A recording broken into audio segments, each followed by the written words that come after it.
Coming up on The Factor, breaking news, a car slams into a school bus with kids, flipping it twice. We'll have a live report. A Houston man calls 911 and confesses to killing someone in 1986. A local school district wants to know if a female student was brutally beaten and sexually assaulted by her classmates. Devin Anderson in the fight for her political life with new allegations of homophobia. She's here live on The Factor. And Olympic great Carl Lewis joins us on The Factor to talk about his big donation to the Smithsonian African American Museum in D.C. Buckle up and let's do this. This is The Factor, Uncensored. And welcome to the Isiah Factor Uncensored. We will thank you that you guys are joining us here tonight. We're going to get down to breaking news with Angela Chin and the hot topics. We have some breaking news. What do we have, Angela? Absolutely. Well, we are starting with a heinous case that Klein ISD police are investigating right now. It involves a group of guys and a high school girl. All right, actually, you know what? We're going to start with Randy Wallace. He's in the field right now. Let's go to Randy. Randy, what's going on? Angela, the school bus accident happened in Madisonville, which is about 30 minutes north of Huntsville. The good news tonight, none of the injuries appear to be life-threatening. Now, it happened shortly after 4 o'clock this afternoon. According to DPS troopers, a 2016 Toyota Camry pulled away from a stop sign at the I-45 frontage road and State Highway 75 and directly into the path of a northbound school bus on State Highway 75. After the vehicles collided, the school bus struck a guardrail and rolled over. The bus driver and 16 students were taken to area hospitals. One student was airlifted to McLean Children's Hospital in Temple. A passenger in the Toyota was also injured, but not the driver. Now, the ages of the students injured range from 6 to 18 years of age. Again, none of the injuries appear to be life-threatening. Tonight, DPS troopers are continuing to investigate the crash. Reporting live from the newsroom, Randy Wallace, Fox 26 News. All right, thanks a lot, Randy Wallace. We will be praying for those children and their families. Absolutely. What else do we have in Hot Topics? All right, we were talking about that Klein ISD investigation. This involves several high school boys and a high school junior, a girl. Now, very disturbing. Very disturbing. Now, this was earlier this week on a baseball field, apparently, is where it happened at Klein Forest High School, their campus. Again, this involved several male students and a female student. Parents were concerned they were not notified. We're looking at an alleged physical and sexual assault that happened after apparently a volleyball game. Now, the victim had reported to campus staff she had injuries, including a black eye, that she said these guys had assaulted her and sexually assaulted her as well. So we are not sure how that came about, what the situation is there, but Klein ISD has released a statement saying police are immediately launching an investigation, still active. All male students alleged to have been present are currently suspended from attending classes while they investigate. So we'll just have to wait and see on that. We're just going to have to wait, but if it's true, these are high school boys. Yeah. You know, it's heinous, is all I can say. So we will definitely keep you posted on that. All right, next, this just happened a short while ago. This is a trailer fire at Katy Lake RV Resort. Imagine coming home from work, and this is what you see. Westlake volunteer firefighters found an RV with heavy smoke, and someone was trapped inside. But you know what? They entered with protective gear. They were able to rescue this patient. That patient, unfortunately, is now in critical condition at Memorial Hermann. There were 6 other patients who had burns, but they were minor injuries, so they weren't treated. They declined to be treated, but just that one person that they're looking after. So this just happened. Hopefully, this guy is okay. All right, moving on. We are telling you a story now. This next story shows that guilt really can consume you. It can chew away at you for decades. This is the proof here. 30 years later, actually, you know what? We'll start 30 years before. In 1986, police found a suspect in a case from 1986, a shooting where a man was shot dead at 3402 Blue Lock on February 18th. Again, 86. This is the suspect, Lawrence Fox. He's now 56-year-old. He is charged with murder for his role in the killing of Randy Erickson, who was 19 at the time. Now, investigators from HPD Homicide Cold Case Unit said that at the time, Erickson was found on his bed with several gunshot wounds. Back then, police said, they eyeballed Fox as a possible suspect, but you know what the problem was? They couldn't get enough evidence. So he was never charged. Well, guess what? Yesterday, they got a call from Fox. Fox confessed. He said, you know, it's been eating away at me. This is, he wanted to confess for the murder. And he said the reason for this was all over drug deal money. He said this guy owed him money, and that's why. Time has a way of making a difference in situations like this. I mean, it took decades, but it kind of shows you there is hope for cold cases out there. And fortunately, this guy confessed. All right, this last one. If you're going to take a road trip this weekend, maybe over to Austin, you might see a billboard that says this. Take a look. This is on I-35. Before you get deported, get a sugar daddy. Of course, they're talking to undocumented immigrants. This is for arrangementfinders.com. It's a website that sets women up with a sugar daddy. If you don't know what a sugar daddy is, to put it nicely, it's a man who's able to help women financially. Everyone knows what a sugar daddy is. Come on now. There's some older, nice folk who don't know. I don't know. Sugar daddies have been around since the beginning of time. Pay their bills, Thank you. and they take care of you. Thank you, Isiah. All right, so the CEO of Arrangement Finders said the idea actually came from Donald Trump when Trump promised to deport undocumented immigrants. Well, he said, hey, a third of the women who signed up for Arrangement Finders are Hispanic women. So he thought he'd put this billboard up, maybe appeal to them. And, you know, a lot of people are upset because they say it's insulting to assume that undocumented immigrants would commit crime to stay here. So that's what it is. Thanks a lot, Angela Chin. Absolutely. Now, a very important race going on right here in Harris County involving the district attorney. Here's more in this report. Devin Anderson has known my family for over 20 years, and it shocked me that she was desperate enough to go this low in public. Here's what Anderson said in an interview with the American Chronicles on October 18th. We filed over 116,000 cases last year. That's about how many we file every year. They have a problem with me on one, maybe two cases. When they get a liberal, pro-choice, lesbian district attorney, I wonder how many cases they'll have problems with her. Anderson was commenting on how activists have used a few high-profile court cases as reasons to vote against her, but the comment has Og upset. You can't swear to uphold the law for all people and then attack a certain group. Now joining us live is Harris County District Attorney Devin Anderson. Thank you for coming on The Factor Uncensored. Finally, we get you here. Yes. Now, at hand currently is this controversy where Kim Og is claiming homophobia against you. Right. When we hear that audio, what exactly are you saying when it comes to her being liberal, her being a lesbian? Is it in a negative way? No. I would encourage everybody to listen to the whole tape because that is 15 seconds of a 30-minute interview.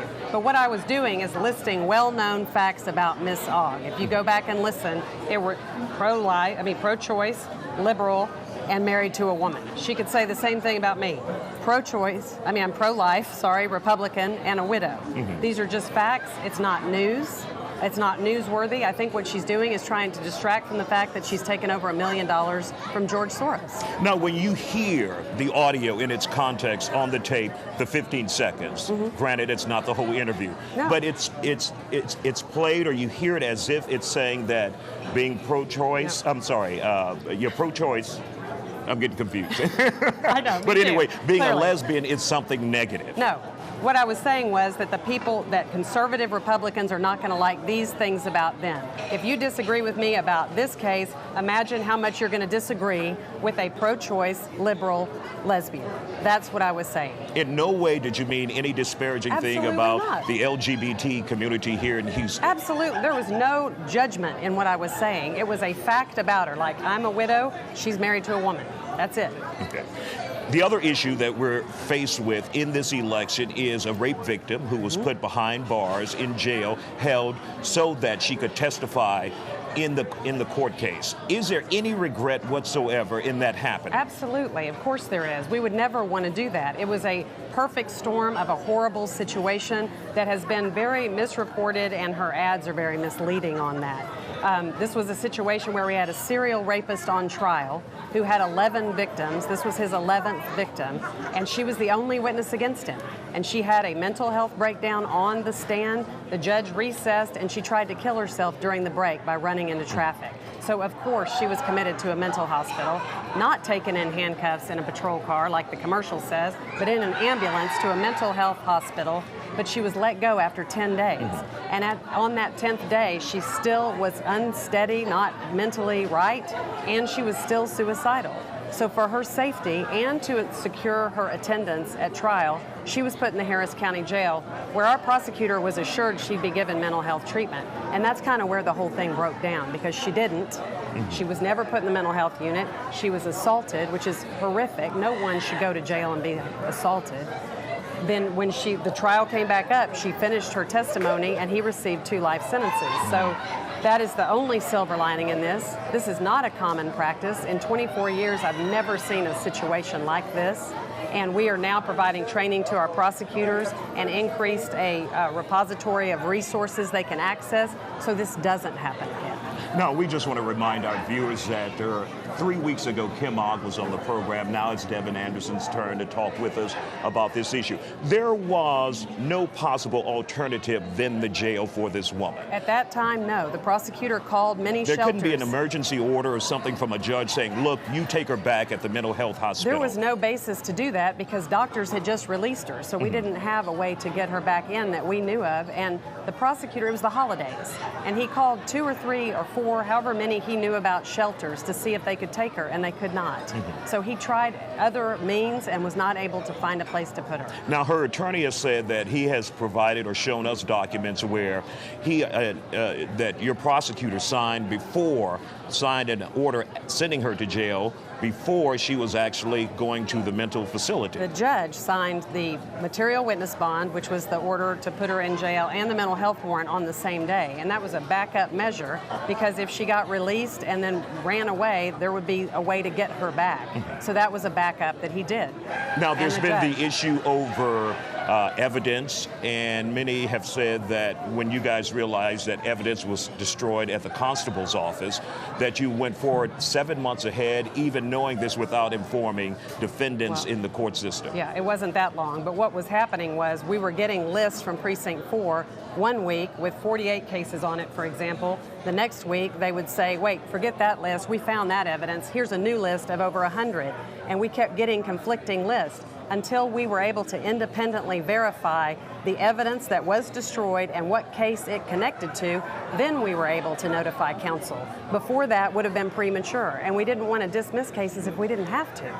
In the last 30 seconds, what do you want voters to know about? Well, I want them to know, and I think I've shown time and time again, that I am a prosecutor who follows the law. My decisions are based on the law and not politics, and that's what they're going to get from me. All right, Devin Anderson, thank you for coming on The Factor Uncensored. We appreciate your time. We'll be back with Olympic great Carl Lewis right here on The Factor. When we come back, stay with us.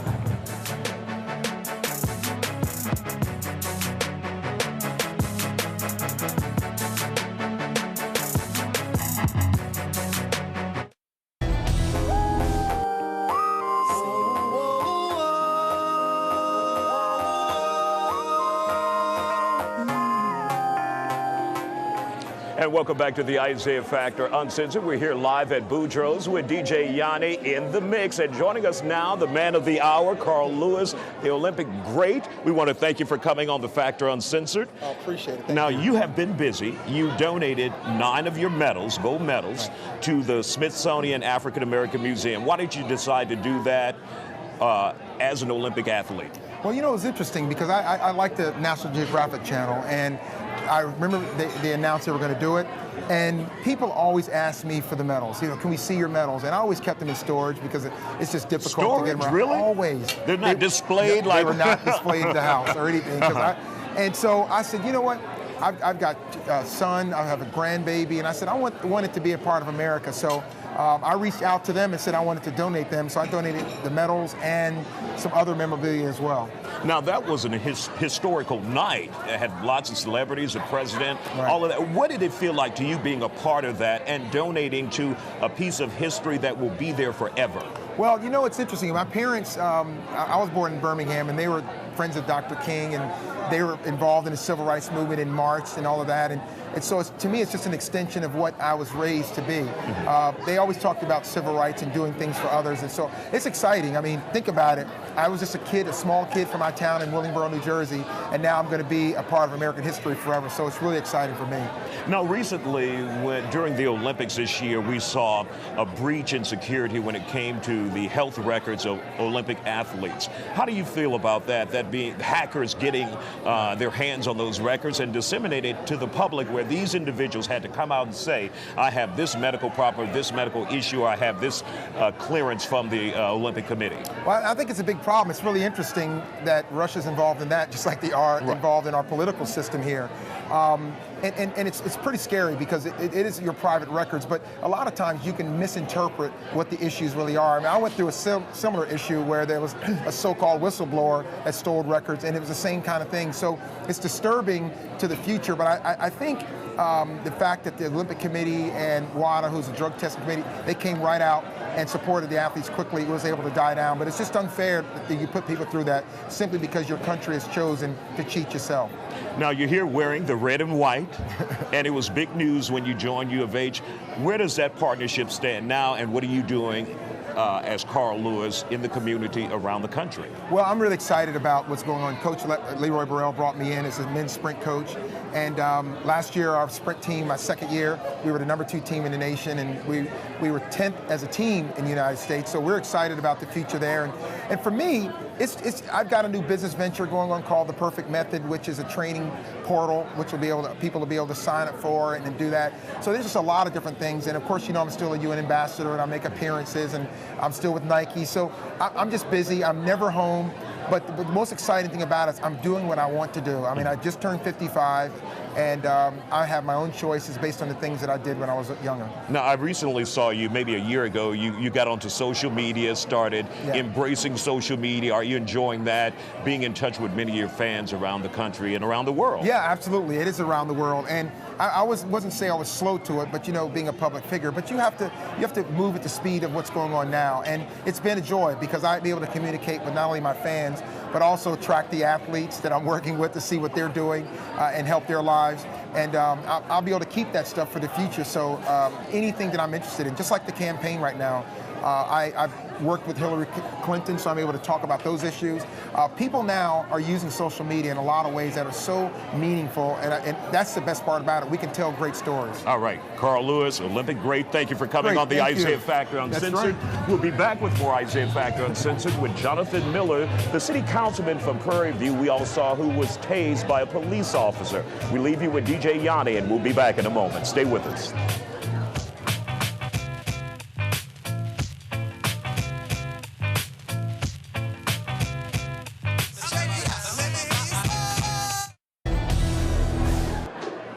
And welcome back to the Isiah Factor Uncensored. Prairie View City Councilman Jonathan Miller had quite a year back in 2015. Here's a look back. Take a look. It was in October 2015 when Prairie View City Councilman Jonathan Miller found himself on the ground and screaming in pain. He's going to have to tase you. You're not doing like you're supposed to. Miller was in front of his home when Prairie View police officers confronted his friends asking for their IDs. When Miller intervened after being told to leave by officers, the 26-year-old was tased, a video that went viral around the country. Miller was charged and jailed. Eventually, charges were dropped, and the officer who tased him was charged and arrested for official oppression. Now Miller wants to make that next political move to bring change to Waller County. Jonathan Miller joins us here live on The Factor Uncensored here at Boudreaux's. Is it still tough for you to see that video when you were being tased by the officers? Many of the officers that you have known for years, essentially you were one of their bosses in Prairie View. Of course, it's always rough to watch. It's a time I thought, everything was okay, and, at the end of the day, it wasn't. Spent the night in jail, of course. It was not a good night. Mm-hmm. Did you ever expect anything like that would happen to you? Being a college graduate, someone who has now roots in the community and only wanted to improve the community? No, originally when I ran to, kind of make the process seem achievable to the students. And, that was my sole purpose. I didn't expect any of those things to happen. It's unfortunate it did, but I'm here now, so. Now, the officer was eventually charged. Has he gone to trial yet? Where does that case stand? He's actually had 2 court appearances. He's still going through trial. They have not came to a verdict on anything. As far as right now, he's just been indicted on official oppression. Okay. Mm-hmm. Now, you are now officially a write-in candidate in Waller County for Precinct 3 Constable there. For Precinct 3 Commissioner. Commissioner there. Yes, sir. So why did you decide to do that? Well, there's a lot of things that Prairie View, I feel like, has the potential to be. We're in a position right now where where they're widening the highway. We have a lot of opportunity for business ventures to actually flourish in Prairie View. We have a large base with the students there, and I think with the right people in place, we can possibly actually, compete with possibly Cypress and those surrounding areas, Brenham. We have a lot of places around us that are flourishing, and we want to as well. Have you seen there is slow growth, both physically for the community and mentality-wise as well?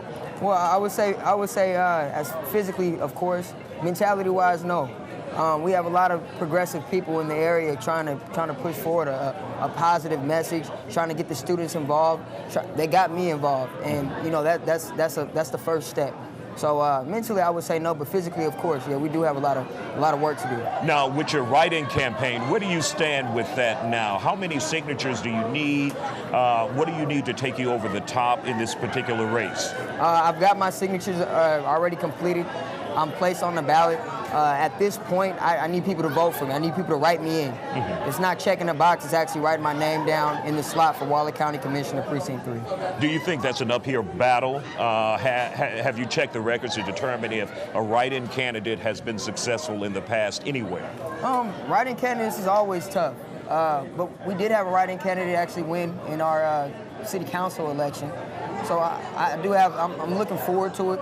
I'm very positive about it. I think it can happen, especially if I get the students out and I get those citizens that have always supported me still supporting me for Waller County Commissioner. The key is the students. Yes, sir. All right, sir, Jonathan Miller. Students and the citizens. There you go. Yes, sir. We appreciate you for coming on the Isiah Factor Uncensored. We'll be back with more Isiah Factor Uncensored. We're going to leave you with DJ Yanni here live at Boudreaux's. We'll be back.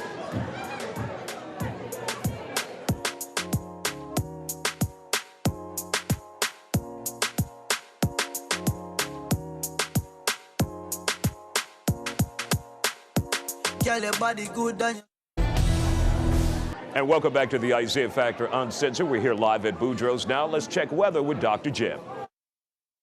The forecast for the upcoming weekend is all dependent on what the upper level winds are doing. And if you look at this, you see this big circle out here to the west of us? That is high pressure in the upper levels of the atmosphere, which means the air will be sinking and pulling down cooler air from the north. Now, we're not going to get on the super cold air, but we're going to get a breath of cooler air. Notice as we head into Sunday how it kind of flattens out. Well, when it starts to flatten out like that, that means the temperatures will also start to warm, but only a little bit. You'll notice the difference over the weekend. But high temperatures for our Saturday will be generally in the 70s for us, 80s to the south in Corpus Christi and Brownsville, and even 70s for Midland, Amarillo, and Dallas. So all of us enjoying some pretty good weather. In fact, almost perfect weather. Sunday's just a little bit warmer, highs in the 80s. Humidity starts to roll back in a little bit more by Monday. We'll feel it on Tuesday, but even then our highs will still be in the 80s and lows in the 60s, but that comes after almost a perfect weekend.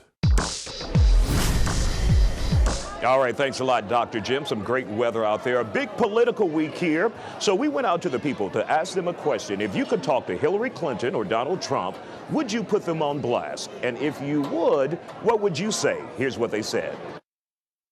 Well, Hillary should stop being such a constipated and Trump needs to get his words out and start articulating better. We just don't have a good candidate to pick from, in my opinion. Donald, why are you running? They need to get it together and stop playing around like kids. I'm ready for it to be over. I'm tired of hearing both of them. I would say get your together, all right? Talk to me about some issues, not all this BS between each other. As you can see, the voters out there have had enough with these two candidates, so they're putting them on blast here on the Factor Uncensored. Now we have with us Kathleen McKinley and Carmen Rowe. Carmen's on the Democrat side, Kathleen McKinley's on Trump's side, and they're here to talk about the debate. Incredible debate again this week. What did you think? How did your candidate Donald Trump do? Stop doing that. Stop. Thank God it's over. I think I speak for all of Americans, the debates. But, it was interesting. I mean, I think Trump is very good at the small sound bites that every American can understand. She's not done anything for 30 years, that kind of thing. And she's very, speech-oriented, practice-oriented. So I think that helped Trump a little bit. I think he probably would have been declared the winner of it if not for the whole I might not take the results of the election soundbite, which dominated the news the next day. So. Was that and this debate the nail in the coffin for Donald Trump? Is it over for him, Carmen Rowe? I don't think so. I mean, to me, don't believe the hype. I think that it's a situation where we were talking about it. I mean, who says you have to declare your obedience to the new president before they're even in there? I don't think it's that big of a deal. I know everybody's making a big deal out of it. Everything that comes out of his mouth is a big deal. But I think that Hillary handled it well throughout the debate. She looked amazing. I think that there were a lot of good points that she made over Trump. I don't think it's clear that he won that debate. I think she held her own. I think she worked her background and all the time that she spent 30 years in office. And I think that all of that worked to her advantage in the debate. So, is there anything positive, Kathleen, that you can say about Hillary Clinton and her performance in this debate? Well, I mean, she was very professional. She always is. She is. That it? She looked really good. Professional. Go on. No, she did. And she looked very good. She really did. I don't know what. But what is your issue as a Republican with Hillary Clinton being president? Her number one issue is being corrupt. She's been corrupt in so many ways. The whole email situation, the pay-for-play that her did with the Clinton Foundation. I mean, I don't really trust her. I think that's the main thing about people. I don't think people like her or trust her. And I think they just see Donald Trump is just, blowing it all up. Like it's not Republican, not Democrat. We're just going to put someone in there that's just going to do something so different. That if he wins, that'll be why. That trust factor that Hillary Clinton has, is that a real uphill battle for her? I think it is. I mean, it's been a consistent problem for her, and I think it's one of those things where she's going to have to continue to work against it. The biggest reason is because she doesn't acknowledge the conduct as being serious enough to be worthy of everyone's time, and then she doesn't address it in a way that people want to hear her address it. I mean, if she would just say, look, maybe this shouldn't have happened with 30,000 emails, maybe it wasn't the right thing to do. I understand that there's people in prison for far less. I think we'd maybe be able to move on. But if she keeps laughing it off and acting like it's not a big deal, I think people are right to call her on it. And that continues to be the conversation. And that's a shame. Kathleen, if she gives and offers that apology to the American people saying it was a mistake, I shouldn't have done it, you think that will get some people to cross the aisle and support her? Well, I mean, she has said that to a certain extent. She said I would do it differently, if I could. But I don't think so. I don't think it'll make a difference. Right now, I think the two sides are locked in, and there's that middle 8 to 20%, I always call them. And I think they're either not saying they're going to vote for Trump and will vote for him, or they'll just stay home. So I don't know. It's going to be an interesting. Kathleen McKinley, Carmen Rowe, thank you guys for coming on The Factor Uncensored. You have a week off next week, so we'll be back after that. Leaving with DJ Yanni here live on The Factor Uncensored at Boudreaux's. We'll be back after this. Stay with us.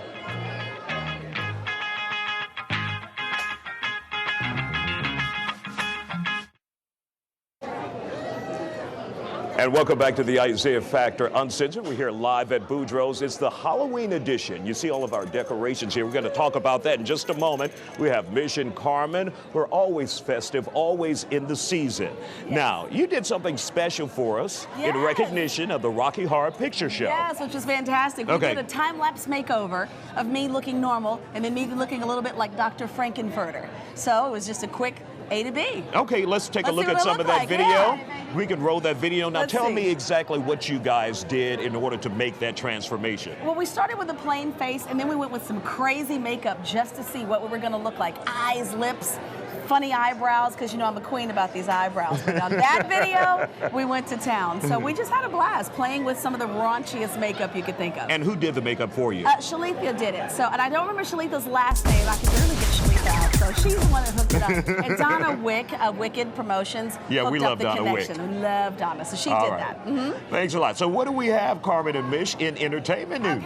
Okay. So we didn't go to see Kanye West when he came to Houston, okay? But we have another opportunity. December 2nd, he's going to be here in concert, Toyota Center. We probably won't go then. No, we will. Okay, I'm going to call Mr. Kanye West, okay? We're going, okay? We're throwing that out in the universe. Tickets go on sale tomorrow, and you might want to go check out this concert. You want to know why? Because he had a little temper tantrum the other night when he was on stage. He just started like beefing about Jay-Z, talking about how... When is he not having a Right, tantrum? but you don't mess with Jay-Z, okay? Not the king. So he goes on stage and starts talking about how their kids never played together, and then how Jay-Z called him when Kim Kardashian was robbed and was like, hey bro, how you feeling? And Kanye West wasn't feeling the conversation because he's like, yo, don't call me, stop by and visit me, okay? So I'm like this, dude. Well, he called wasn't you. robbed. His wife Right, was. But the wife got herself robbed by posting all the stuff on social media with her little $4 million ring. And her grills so and all he need that to good be, stuff, you yes. know, he need to be going at it with Kim, not Jay-Z. Okay, so tickets go on sale tomorrow, December 2nd, Toyota Center. We're going to the concert. We are not going to that That's madness. Yeezus. We're not going. That's Yeezus. I'm not Jumpers. going. No. Okay, What well, else? Jay-Z ain't worried about Kanye West because he's Right. worried about another baby, There okay? we go. He ain't worried about him. So now we all know that Beyonce and Jay-Z love the number 4, cuatro. They shared with their wedding date, engagement date, their birthdays, and then Blue Ivy, IVY, Roman numerals, number 4. So guess what? Is she pregnant? Is there a fourth? Is there a baby on the way to let's make it hope a not. fourth, you know, member family? Like, You mean another foam cushion? yes. Well, Why now not? the clock is ticking. She's getting a little old. For that foam cushion. She's getting a little old. So supposedly they're talking to an adoption agency to adopt a baby boy or a baby girl to make it 4. That's going to be nice. Someone's getting a nice life, don't you think? 1 minute. Adopt guys. me! Okay, Adopt me! craving Halloween candy. It's that time. It's the season, right? All right, so absolutely. It turns out that according to Influencer.com, Texans' favorite candy is candy corn. Oh my God, I really? know. That's not our favorite. I always it's down hated there. that as a kid. Twix. Yeah, no. Kit Kat. The candy corn. Those are, well, no, we hate the candy Yeah, corn. okay. But they say Texans love it. So, but look, go get the good stuff. Don't put raisins at your door. When the kids come a knocking, give them chocolate. The other thing, too, is Christy Teigen was accused of being a bad mommy. She was mommy shamed for how she was holding her baby. She was holding the baby, shielding the baby's face from paparazzi, and someone called her a bad mom. That's Shame horrible. on you. That's horrible. Yeah. What are you going to do? But she shamed him back and said, I can hold my baby any way I want to. Well, Carmen, we have to thank someone for all the great decorations Yes. here. Bring them on in. Come on in. Come on. Hey, how are you Okay. doing? Wonderful. Look who did these decorations. Now, tell us a little bit about this decorations, how you were able to do it, how quickly you were able to do it. Okay, well, we started off as a home-based business, and we grew over the years. We're called the Gift Box Kind Around Balloon Designs. You can check us out on Facebook. It's real easy to do balloons. We just actually be a little creative and come up with the ideas ourselves, and there's a whole network for balloons. Well, this is great. So for those who want to contact you before Halloween arrives, how can they do that? They could contact us 832-371-2625. That number again is 832-371-2625. Thank you for decorating the Factor Uncensored set. We'll be back with more Factor Uncensored. Wait. Come on, piglets. We leave you with DJ Yanni. Man, y'all make a fool out of me all the time. That's for the piglets. I used to believe we were burning on the edge. Defensive end Antonio Smith back for his second stint with the Texans, played 5 years in Houston when Gary Kubiak was the head coach, and spent last season in Denver with Kubiak when they won it all. Gary, who likes to refer to Smith by a nickname Country, shared a humorous moment about Antonio during his conference call this week with the Houston media. But he's something else. I tell you guys a great story since I got all y'all listening. So we're at the Super Bowl, and pregame in the locker room, obviously we always hit a knee and say a prayer. And so our chaplain, Luther Ellis, leads us all the time. And so we were pretty antsy, and we all hit a knee and grabbed hands. And I said, okay, Luther, go ahead. And there was total silence. And I said, Luther, go ahead. And there was total silence. And then the whole team heard him and Antonio praying in the shower. So he held us up for about 5 minutes. So remind him of that story. We did. While Antonio didn't quite remember the moment that way, he says it certainly serves its purpose for the Denver Broncos. How y'all get that information? You were the chaplain. The team prayer for 5 minutes. I was doing what I was assigned and purpose to do, you know, and I felt like that was my major role in the Super Bowl more than playing, you know, and I truly felt at the moment we walked out of that shower, the Super Bowl was already won, and each and every person that walked out of that shower felt the same way. And Antonio says it was special seeing Kubiak, Broncos defensive coordinator Wade Phillips, and defensive line coach Bill Kolar win their first Super Bowl ring. It was almost more important to me. It was more important to me than me winning it for myself, you know? Man, that's the first one to build first. I've had to find build, and I found Coob, and then I ended up finding Wade at the end. And, you know, just all three of them, seeing that look on their face and being happy for them was doing it for me. Smith's teammate, defensive end Christian Covington, the former star at Rice, has a variety of talents that have nothing to do with football. His teammates love watching him work with a yo-yo. You have the man on the flying trapeze, and from there you can do a lot more other tricks with it. You have your simple stuff, basically, like, you know, obviously rock the cradle.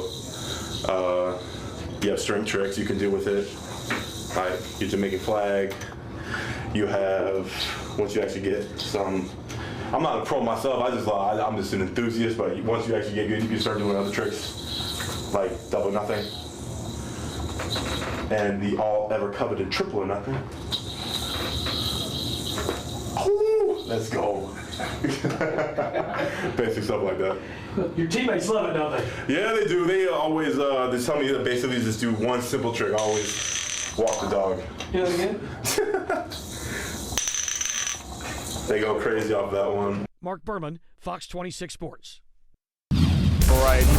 Thanks a lot, Mark Berman. Back here to the Factor Uncensored at Boudreaux's. Now it's time to get out the box with Angela Box. What do you have for us, Angela? Oh, well, Let me step away. Yeah, I know. Step away. You said you're not going to mess with me today. No. By the way, Kathleen and I wore the same dress again today. Last week we wore Lewinsky blue. This week we're wearing Republican red. That's think right. Alike. Think alike. That's right. So we had a debate on Wednesday, the last debate, and you know, my favorite part of the debate was when Trump called Hillary such a nasty woman. I was like, yes! And of course, all the bottom dweller, cave dweller, Twitter people and the news pundits were like, oh, how horrible he would call her such a thing.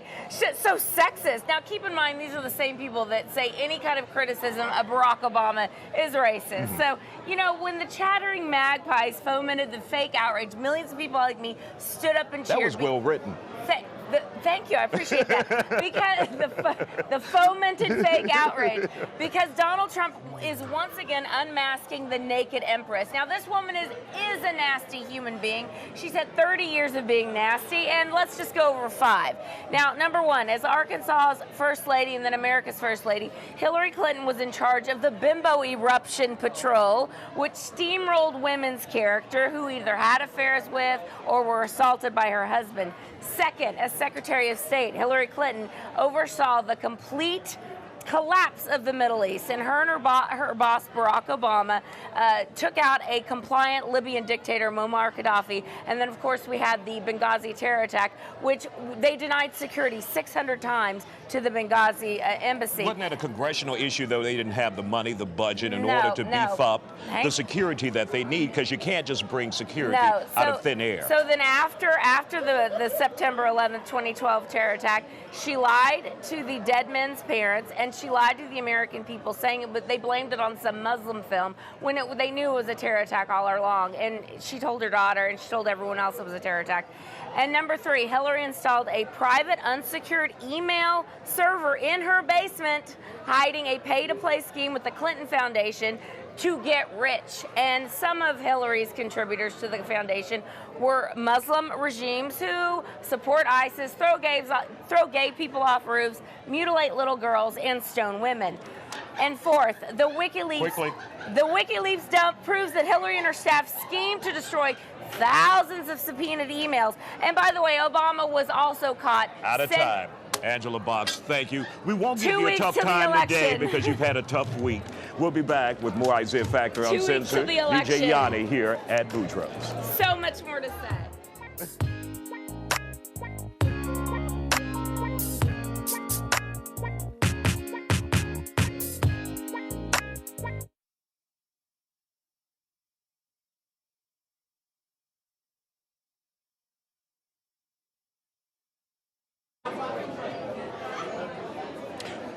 Great looking forecast all weekend long. That'll do it for this Halloween edition of the Factor Uncensored. We won't be here next week. We'll leave you with DJ Yanni. DJ Yanni, where can we find you this weekend? All right, so tonight we're going to be at the King's Court, 903 Hutchins. It's going to be an amazing night. We're going to start the Halloween, kick it off soon. So hope you guys can come out. Thanks for tuning in to tonight's show. Take us out. This newscast brought to you by Carpet Giant.